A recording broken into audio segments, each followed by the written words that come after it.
Mucha gente ha de haber visto noticias más que trágicas y terribles en la tele. O sea, vamos, vivimos en el tercer mundo. Siempre tenemos la conciencia de en qué momento puede llegar nuestra hora, y de qué manera, aunque mínimamente no pensamos, y ni queremos imaginarnos morir de la manera en la que mucha gente de este iceberg terminó. A manos de otras personas. Y peor aún, olvidados y archivados en casos sin concluir por siempre. Es por eso que hoy verán el iceberg de los asesinatos sin resolver, sin más, simplemente a empezar este vídeo.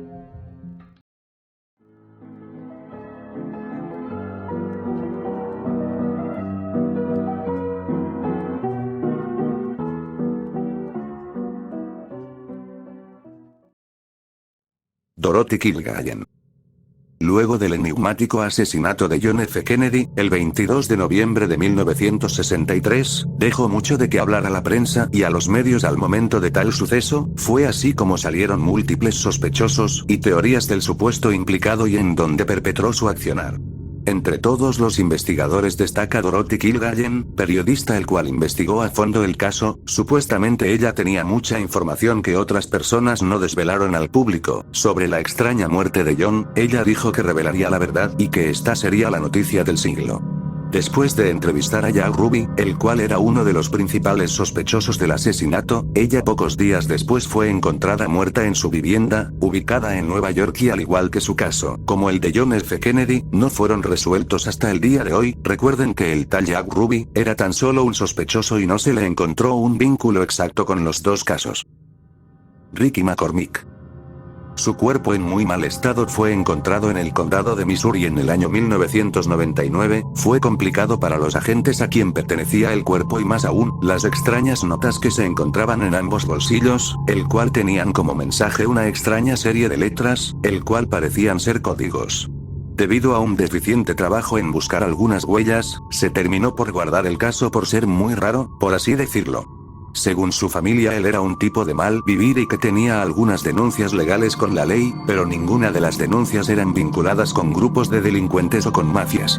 Por otro lado, se les hacía raro ver esos bocetos, pues ni ellos, y muy probablemente él, no sepan qué significan los tales manuscritos. El caso terminó en un completo revoltijo y posteriormente cerrado hasta el momento. No identificada. No se pudo identificar a la desafortunada chica que terminó en tal mal estado, y aún menos dar con el paradero de ese tipo. Un 14 de febrero de 1978, la encontraron en una carretera poco transitada, Proctor Valley Road, en San Diego, Estados Unidos. Aparte de que se encontraba en un alto estado de descomposición, tenía los dientes partidos y múltiples golpes por todo su cuerpo. Posteriormente, se determinó que la causa principal fue el envenenamiento. Se desconoce el motivo de cómo fue el accionar del implicado y no se pudo identificar el rostro, solo existe un boceto, hecho por uno de los investigadores, el cual no coincidía con ninguno de los casos reportados de desaparecidos. Tampoco se reportó a algún conocido o familiar de la chica. Tammy Charland. El 15 de junio de 2009 en San Diego, California, fue encontrada muerta a sus 38 años, debido a algunas marcas que se encontraron en su cuello. Charland era una mujer sin hogar, y solía frecuentemente caminar por esa ciudad. Su cuerpo había sido envuelto en una cobija a un costado de la vereda. Nadie se percató de que ella estaba muerta, pues habrán pensado que se trataba de un simple indigente el cual se encontraba descansando. Luego de algunos días recién se pudo averiguar lo que realmente pasó.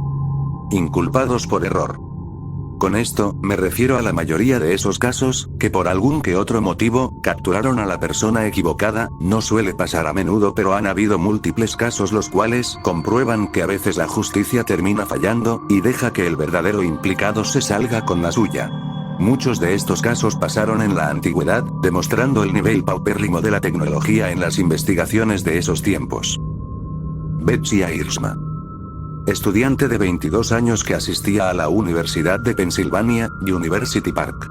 Ese mismo 28 de noviembre de 1969, mientras ella se encontraba en la biblioteca de la universidad, el implicado que no pudo ser identificado, la apuñaló sorpresivamente por atrás, con un cuchillo pequeño e imperceptible, el cual atravesó el pecho directo al corazón.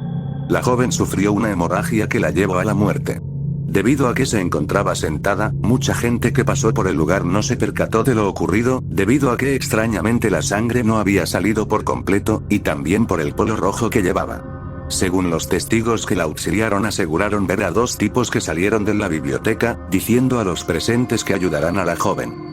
Nunca se supo quiénes fueron estas personas y su supuesto rumbo desconocido.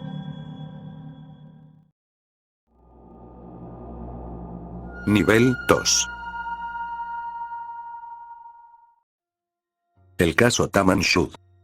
Es así como un 1 de diciembre de 1948, encontraron a un tipo en las orillas de las playas Adelaida en Australia. Tal persona al parecer no llevaba ningún tipo de identificación, tan solo se encontraron con algunas cosas de valor en sus bolsillos, pero lo más intrigante, fue el encontrar un pedazo de papel en la que se encontraba escrito la palabra Taman Shud, que traducido al español, sería como terminar o terminado. Días después, en el mismo lugar encontraron un simple libro de poemas, el cual, al final del libro se encontró un párrafo completo y escrito en un idioma completamente desconocido. La pieza faltante del último párrafo era la que poseía el tipo, probablemente antes de su muerte. Nunca se pudo descifrar quién fue el culpable del asesinato y ni siquiera el extraño mensaje que tenía el poema al final del libro. Se llegó a suponer que la víctima pudo haberse tratado de un espía encubierto, pero de ahí en más no se llegó a nada. Heidi Mendoza. Era 29 de abril de 2019, en Iztapalapa, un instituto en la Ciudad de México.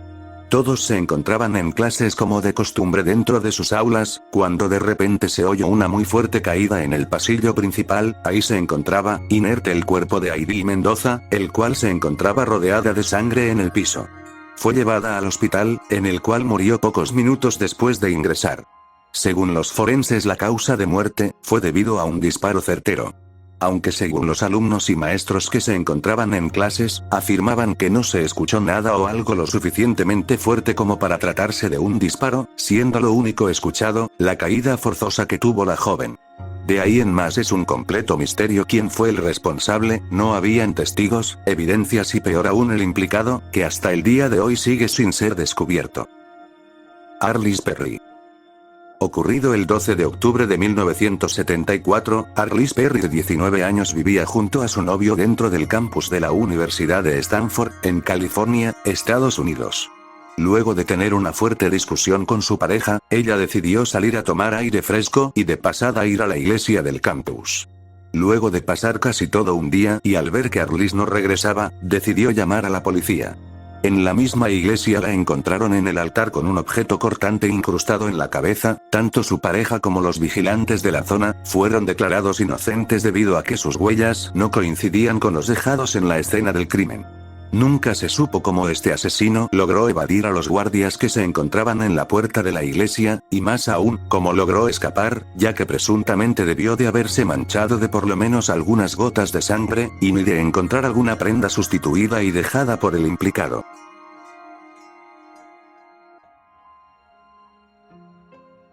Ramón Silva Saavedra. Crimen ocurrido en Miajadas, España, siendo esta vez un hombre de 44 años de edad, el cual su cabeza fue brutalmente destrozada en la madrugada de la ciudad misma, un 12 de abril de 2003. El cuerpo aún se encontraba fresco en medio de la calle. Mucha gente quedó horrorizada. Al lado del señor se encontraba un cuchillo filudo sin utilizar, el cual probablemente iba a ser usado por la víctima. No se sabe casi nada del asesino. José y Andrés Amador. Los dos jóvenes, tanto de 14 como de 16 años, de origen gitano, desaparecieron en una moto luego de recorrer algunos kilómetros por una carretera poco transitada. Fue entonces que luego de la desaparición, se reportó una moto que apareció en una gasolinera con el tanque lleno. De ahí en más, tanto la policía como la justicia no pudieron hacerse cargo del posible asesinato, debido a que no se encontró a ningún sospechoso, pista o interrogante. Incluso pensaron de que se trataba de un accidente, cosa que no fue para sus familiares y conocidos, que encontraron su motocicleta en perfecto estado en la gasolinera antes mencionada, donde dieron paso a su rumbo desconocido. Pasaron más de 30 años y el crimen pasó a ser más una leyenda urbana, en la que se hablaba sobre un posible ser oscuro que apareció por la noche en la gasolinera donde se encontraban, llevándose a los dos chicos a cambio de un tratado engañoso. Algunos años más tarde, una llamada anónima comunicó a la Guardia Civil el sitio donde se encontraban sus cuerpos. Nunca se supo quién fue aquella persona. La nana que aterroriza a la ciudad. En la ciudad de Ipswich, Inglaterra ocurrió un caso algo peculiar, pues en una zona urbana de la localidad, vecinos se quejaban atemorizados de un extraño sonido parecido al cantar de una nana en la noche. Nadie sabía de dónde venía y todos los vecinos del lugar se aseguraron de que nadie esté jugándoles una broma.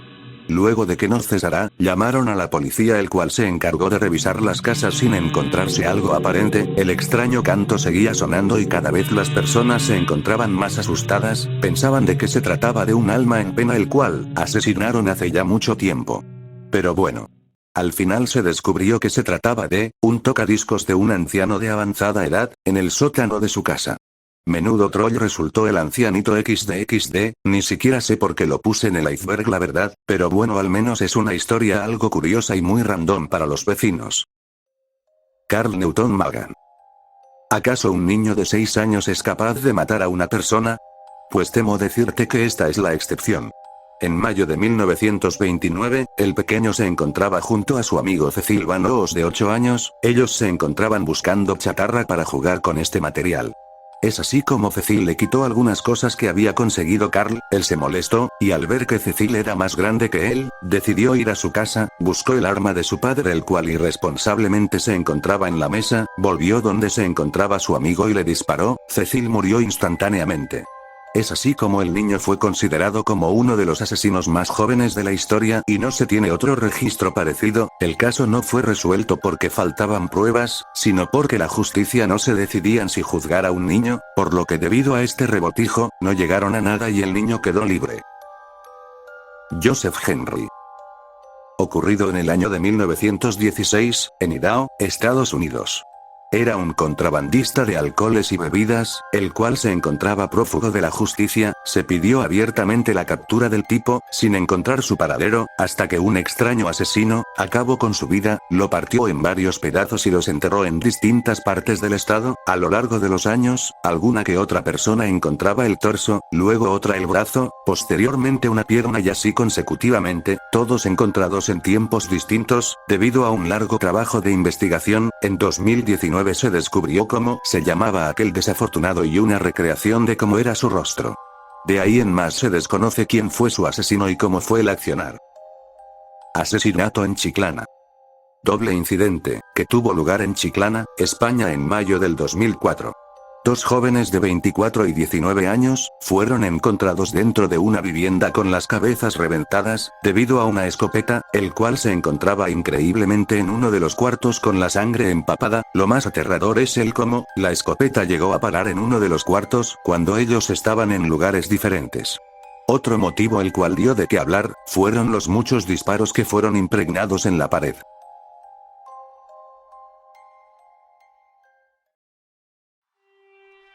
Nivel 3. La familia Barrios. Los Barrios eran muy conocidos y queridos por sus vecinos, los cuales al parecer no tenían problemas o inconvenientes con absolutamente nadie, pero aún así, ese 7 de junio de 2004 en Burgos, España, los Barrios perecerían.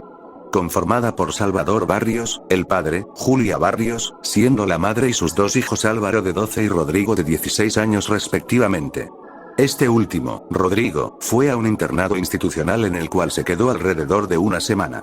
Esa misma noche, mientras los Barrios dormían, una persona no identificada logró ingresar a la casa por la puerta principal. Al ingresar fue directo a apuñalar a los Barrios, tanto a los dos padres como a menor. Pasado algunos días, los vecinos decidieron entrar al domicilio debido a un olor desagradable. Ahí se quedaron horrorizados al ver los tres cuerpos de los Barrios. A la semana, Rodrigo volvió del internado para visitar a sus padres, cuando desafortunadamente se dio cuenta de lo sucedido. En las investigaciones, no se encontraba implicado al chico, pues no se encontraron huellas que lo involucrara con el caso. El desconocido asesino había logrado ingresar por la puerta principal sin objetos, y presuntamente ha de haber tenido la llave de la residencia, pero ¿cómo? Lo único que pudo dejar el implicado fue una huella de su zapato, siendo algo escaso para la investigación. Luego de más de 15 años no pudieron identificar al posible asesino y quedó en un completo misterio hasta el día de hoy. Lo más extraño fue que el Salvador Barrios, padre de sus 2 hijos, tenía una herencia de 1 millón de euros, algo sospechoso, y más aún siendo el único sobreviviente, el hijo mayor, aunque como dije no pudo estar involucrado debido a las huellas que no coincidían con el desconocido. El asesinato de Chaim Weiss.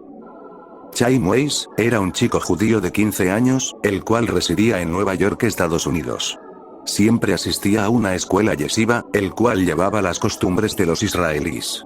La mañana del Halloween de 1986, tutores del colegio quedaron sorprendidos al ver el cuerpo de Chaim inerte en uno de los cuartos de la escuela. Aparentemente, fue golpeado múltiples veces en el cráneo y apuñalado. No se pudo encontrar el arma cortante por ningún lado y ese día se monitoreó cada cuarto de los distintos alumnos que se quedaban a dormir en el colegio, sin encontrar a un posible sospechoso. La ventana de su cuarto se encontraba abierta y no se encontró ninguna soga o escalera en la zona. Luego de algunos días del asesinato, su grupo de amigos dejaron una vela en su dormitorio una noche cualquiera. A la mañana siguiente encontraron una segunda vela junto a la que ya habían puesto. Según uno de los que se quedó en el cuarto de Chaim días después, a altas horas de la noche, logró ver como una de las rejillas del armario se cerró sola abruptamente y posteriormente, alguien había abierto nuevamente la ventana. Luego de 28 años, de búsqueda por parte de los policías hasta el día de hoy no se conoce al responsable de tal crimen. María Marta García Belsunce. El 27 de octubre de 2002 en Pilar, Argentina, fue hallada muerta en la bañera, luego de recibir 6 disparos directos. Su esposo, Carlos Carrascosa, el cual se encontraba dentro de su casa durmiendo, se enteró al día siguiente y reportó la extraña muerte de su mujer. Al principio pensó que se trató de un accidente, pero luego se dio cuenta que ella ya no respiraba. Llevaron como detenido a Carlos debido a que él era el principal sospechoso. Luego de un tiempo lo soltaron debido a que no portaba armas y ni se encontró una dentro de la vivienda. El señor tuvo suerte que se encontraba durmiendo, pues posiblemente el supuesto asesino anónimo pudo haberlo matado a él también. El niño de la caja. Era 25 de febrero de 1957 en Filadelfia, y un joven que regresaba de la universidad por un pasaje boscoso, encontró una caja que emanaba un olor muy repugnante. Pudo ver un brazo sobresalir de la caja y es ahí como sus ojos se nublaron por completo. Un niño de 6 años, el cual pereció hace aproximadamente algunas semanas, se encontraba en aquella caja. Inmediatamente el joven llamó a la policía para que se encargaran del caso. Se encontraba con muchos golpes alrededor de su cuerpo, y con la cabeza rapada. La policía puso carteles por toda Filadelfia, con la esperanza de que reconocieran al niño como desaparecido o buscado. Incluso intentaron rastrear a la familia con el ADN del menor. Nunca encontraron nada. La desconocida de San Luis. Una niña afroamericana fue violada en febrero de 1983, en Missouri, Estados Unidos. Fue encontrada en un edificio abandonado, y hasta el día de hoy su cabeza no ha sido encontrada, y ni a los culpables de tal despreciable acto. 30 años después, aún se sigue teniendo muy poca información del caso. Janet de Palma. Ocurrido en Nueva Jersey, después de su cumpleaños, en la que en ese entonces ya tenía 16 años de edad. Al día siguiente, el 7 de agosto de 1972, decidió ir a la casa de su mejor amiga. Supuestamente tomó el tren, pero nunca llegó a su destino. Días después de su desaparición, un perro logró encontrar el brazo de la chica, ya en un estado de descomposición. El perro guió a su dueño hasta donde se encontraba el cuerpo, y este no dudó en llamar a la policía. Debido a la falta de pruebas evidentes, y el estado de la víctima, decidieron inmediatamente archivar el caso hasta que se encuentren pruebas. Tanto la familia de Janet como algunos vecinos, indignados por lo que hicieron los detectives y oficiales del condado, decidieron protestar ante los policías. Debido a muchos rumores, llegaron a la conclusión de que todo fue obra de satanistas, debido a que en ese tiempo empezaba a ocurrir el gran pánico satánico, en las que el Ku Klux Klan estaba en el auge del terror total, y la gente desaparecida debido a los asesinos que cada vez aumentaban en número. Mientras que el caso no llegaba a nada en las investigaciones policiales. Aparecían más teorías de lo que podía haber pasado. Como una posible sobredosis de polvitos o que fuera una víctima más del asesino Richard Cottingham, el cual aún seguía libre, y a su captura se le reportó más de 100 homicidios a su nombre. Los Galindos. El 22 de julio de 1975 en Sevilla, España, fueron asesinados 4 personas en la casa de los Galindos. Una noche de ese día, fueron encontrados cuerpos tanto de los Galindos, como de algunos vecinos. Según los agentes, pudo haberse tratado de un asesino que mató a varias personas que se acercaron por ruido. Mientras se encontraban investigando, apareció un 5.º cuerpo junto a los otros 4 cuerpos. No se sabía quién lo había puesto ahí, y más aún sabiendo que el sitio se encontraba resguardado. Su temperatura aún se encontraba fresca, por lo que daba mucho de qué pensar. Los extraños cuerpos en las maletas. España vuelve a ser el centro de algo completamente aterrador. En 1999 se encontraron 2 cuerpos de mujeres de 17 y 33 años, que fueron cortadas y puestas en aquellas maletas. Se encontraban en un auto negro con lunas polarizadas y parecía que ya nadie se encontraba en el lugar. No habían sospechosos, tampoco posibles implicados. Pero sí hubo algo en qué pensar. La mafia rusa. En Armenia, otros 2 cuerpos aparecieron en un mismo carro, solo que esta vez pertenecían a un hombre de 22 años y otra mujer de 32. La supuesta teoría de la posible mafia rusa tomaba algo de sentido, pero aún así no se pudo determinar quiénes fueron exactamente.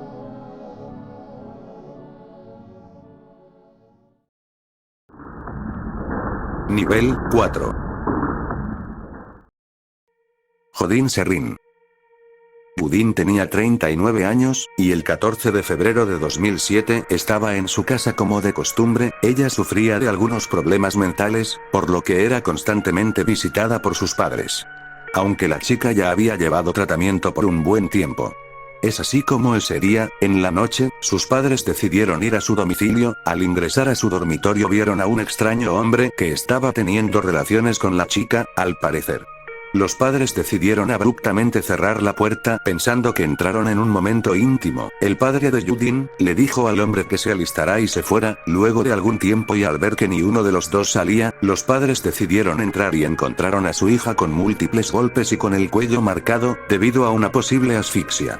Como el lugar estaba algo oscuro, los padres no pudieron identificar al asesino, y peor aún sin saber por dónde escapó. Luego de largas décadas aún sigue sin encontrarse una explicación. Elizabeth Short.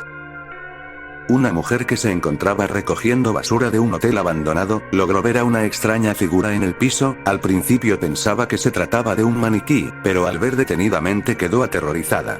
Ahí se encontraba Elizabeth con la boca cortada de oreja a oreja, brazos y piernas completamente cortados y los intestinos completamente salidos, y otras cosas completamente desagradables que parecía ser obra de un verdadero psicópata. Elizabeth Short se encontraba un día antes de su desaparición, en el Hotel Biltmore, en Los Ángeles. Al llamar a la policía se centraron en buscar a muchos conocidos para interrogarlos. De ahí salieron algún que otro sospechoso. Era tal la presión que incluso algunas personas confesaban el crimen, pero al ver que no habían índices de que provocaran tal acto, decidieron seguir investigando. Justo en esos años, 15 de enero de 1947, la apodaron la Daria Negra, debido a que ese mismo día de su encuentro se estrenó una película el cual trataba sobre la desaparición de una chica, con un caso parecido al de Elizabeth. Una simple coincidencia algo turbia si se lo preguntan. Caso de Alajuelita. Una madre junto a sus 6 hijas y algunas creyentes subieron al Cerro San Miguel, en México, con la intención de visitar la cruz que se encontraba en lo alto. Mientras se encontraban subiendo el cerro, un hombre, el cual no fue identificado, mató a todas las señoras que subieron al lugar, incluyendo a sus hijos.